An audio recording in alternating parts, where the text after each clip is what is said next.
वापस आ गया हूँ मैं एक नई कहानी के साथ। चैनल को लाइक और सब्सक्राइब करना ना भूलें, क्योंकि डरना भी जरूरी है। रूही की फ्रेंड सौम्या की बर्थडे पार्टी थी और पार्टी में ऑलमोस्ट सारे ही फ्रेंड्स आए हुए थे। सबने बहुत एंजॉय किया। रात के करीब 11:30 बज चुके थे। रूही को अचानक ख्याल आया कि उसे घर जाने में बहुत देर हो चुकी है। यह सोचकर वो पार्टी से निकलकर उसने अपनी फ्रेंड सारा को कॉल लगाया, पर सारा शायद गहरी नींद में होगी। यह सोचकर उसने फ़ोन को काट दिया। मैं कुछ ज़्यादा ही लेट हो गई हूँ। मुझे टाइम से पार्टी से निकल जाना चाहिए था। बाकी के सारे फ्रेंड्स को कोई टेंशन नहीं थी, क्योंकि वे कॉलेज के हॉस्टल में ही रहते थे, इसलिए उनको लेट होने की कोई टेंशन नहीं थी। रूही ने हॉस्टल से अलग अपनी एक और कॉलेज फ्रेंड के साथ मिलकर अपना एक फ्लैट लिया हुआ था। मुझे काफ़ी देर हो गई है, पता नहीं कोई बस या टैक्सी मिलेगी कि नहीं। यह सोचते हुए रोड पर चलने लगी। रूही ने देखा कि रोड पर उसके अलावा कोई नहीं था। यह सोचकर वे काफ़ी घबरा भी रही थी। काफ़ी देर वेट करने के बाद भी वहाँ पर कोई टैक्सी नहीं आई। उसने अपनी फ्रेंड सारा को फिर से कॉल लगाया, पर इस बार भी कॉल सारा ने नहीं उठाया। थोड़ी देर बाद उसके पास एक टैक्सी आकर रुकी। उस टैक्सी ड्राइवर ने उससे पूछा, आप कहाँ जाएंगी? उसकी आवाज़ सुनकर रूही ने टैक्सी ड्राइवर को अपना पता बताया। पवई चलोगे क्या? ड्राइवर ने उसकी बात सुनकर अपना सिर हाँ में हिलाते हुए कार का दरवाज़ा खोल दिया। रूही अकेले होने की वजह से काफ़ी घबरा रही थी। घबराते हुए वह टैक्सी में बैठ तो गई, पर उसे काफ़ी डर लग रहा था। कार के बैक व्यू मिरर से रूही ने जब ड्राइवर को देखा तो वह अजीब सा काला सा था। यह देखकर रूही और भी घबरा गई, पर वह अपनी घबराहट उस ड्राइवर को दिखाना नहीं चाहती थी। थोड़ी ही दूर जाने के बाद कार एक रेड लाइट पर रुकी। रूही अपनी फ़ोन पर आज की पार्टी की फोटोज देख ही रही थी कि अचानक कार की खिड़की पर किसी ने ज़ोर ज़ोर से खटखटाया। उस आवाज़ को सुनकर वह बुरी तरह से चौंक गई। खिड़की खटखटाने वाला बहुत ज़ोर ज़ोर से रो रहा था और वो बहुत अजीब सी आवाज़ निकाल रहा था। उसके रोने की आवाज़ इतनी डरावनी थी कि चारों ओर सन्नाटे की वजह से उसके रोने की आवाज़ और भी डरावनी लग रही थी। रूही ने चिल्लाकर ड्राइवर से बोला कि जल्दी से कार चलाओ, मुझे बहुत डर लग रहा है। तब तक ग्रीन लाइट भी हो चुकी थी। ड्राइवर ने कार की स्पीड बढ़ा दी। रूही ने कार के पीछे से मुड़कर जब देखा तो वहां रोने वाला आदमी वहां से एकदम गायब हो चुका था। रोड एकदम खाली थी। रूही उसे वहां ना देखकर हैरान ही रह गई कि अचानक से वो आदमी कहाँ गायब हो गया। थोड़ी ही देर में रूही का घर आ गया। वह अपने घर की तरफ जैसे ही मुड़ी, उसने देखा कि वही रोने वाला आदमी ठीक उसके घर के सामने खड़ा था। रूही उसको देखते हुए धीरे धीरे अपने घर की तरफ बढ़ने लगी। वह आदमी अपनी लाल लाल आंखों से उसे घूर रहा था। थोड़ी और दूर आगे चलने के बाद वह जोर जोर से चिल्लाता हुआ उसी की तरफ आ गया। उसको इतना पास आते देखकर रूही डर से वहीं बेहोश हो गई।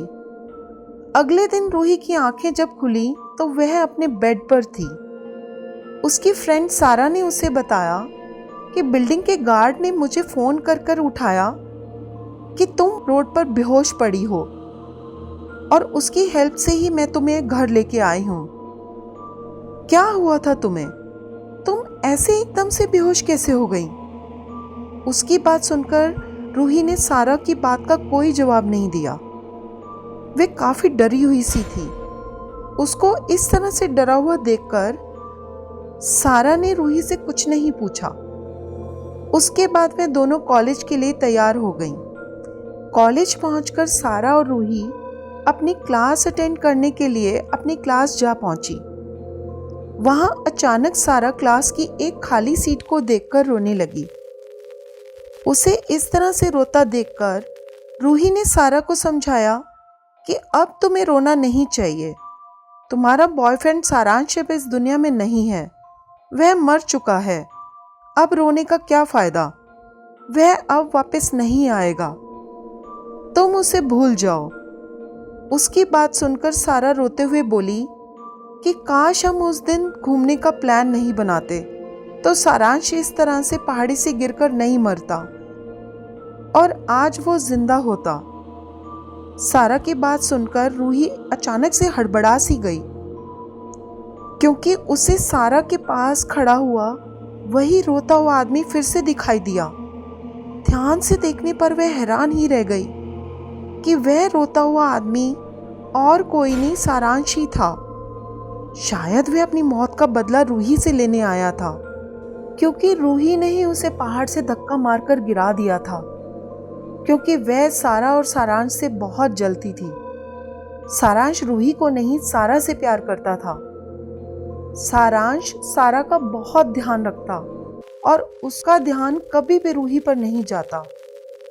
उन दोनों के प्यार से रूही को बहुत जलन होती।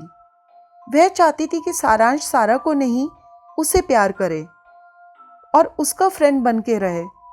उनको इस तरह से देखना उसे कभी पसंद नहीं आता। इसलिए एक दिन रूही ने प्लान बनाया कि वह तीनों एग्जाम के बाद किसी एक वीकेंड पर पहाड़ों पर घूमने जाएंगे। और एग्जाम के बाद आखिर वो दिन आ ही गया जब उनका प्लान घूमने का बन ही गया। संडे का दिन था। वह तीनों घूमने निकल गए। रास्ते में सब बातें करते हुए जा रहे थे। रूही ने देखा कि सारांश उसकी तरफ बिल्कुल भी नहीं ध्यान दे रहा था और सारा और सारांश दोनों खूब हंसी मजाक कर रहे थे। रूही को लगा कि वो दोनों इसे इग्नोर कर रहे थे। उसे वही बात पसंद नहीं आ रही थी। उसने अचानक सारांश से कार रोकने के लिए बोला। उसकी बात सुनकर सारांश ने कार को रोक दिया। कार से उतरकर रूही ने सारा से कहा कि तुम यहीं बैठो, मैं और सारांश अभी आते हैं। थोड़ी दूर चलने के बाद सारांश ने रूही से कहा कि तुम फ्रेश हो आओ, मैं यहीं साइट सीन का नज़ारा लेता हूँ। यह कहकर सारांश पहाड़ की तरफ मुंह करके खड़ा हो गया। रूही ने उसे इस तरह से देखकर उसे पीछे से आकर जोर से धक्का दे दिया। सारांश खाई में गिर गया। उसको इस तरह से गिरता देखकर रूही ने सारांश से कहा कि अगर तुम मेरे नहीं हो सकते तो मैं तुम्हें किसी का नहीं होने दूंगी। और उसके बाद उसने नकली आंसुओं से रोते हुए सारा को बताया कि सारांश का पैर अचानक से फिसल गया और वह नीचे गिर गया। सारा को नहीं पता था कि रूही ने सारांश की जान ली थी। अब शायद सारांश अपनी मौत का बदला लेने आया था। रूही समझ गई थी कि अब सारांश उसका पीछा कभी नहीं छोड़ेगा। अब सारांश की आत्मा ने रूही को इतना परेशान कर दिया क्योंकि अब रूही अकेली नहीं थी, सारांश उसके साथ था।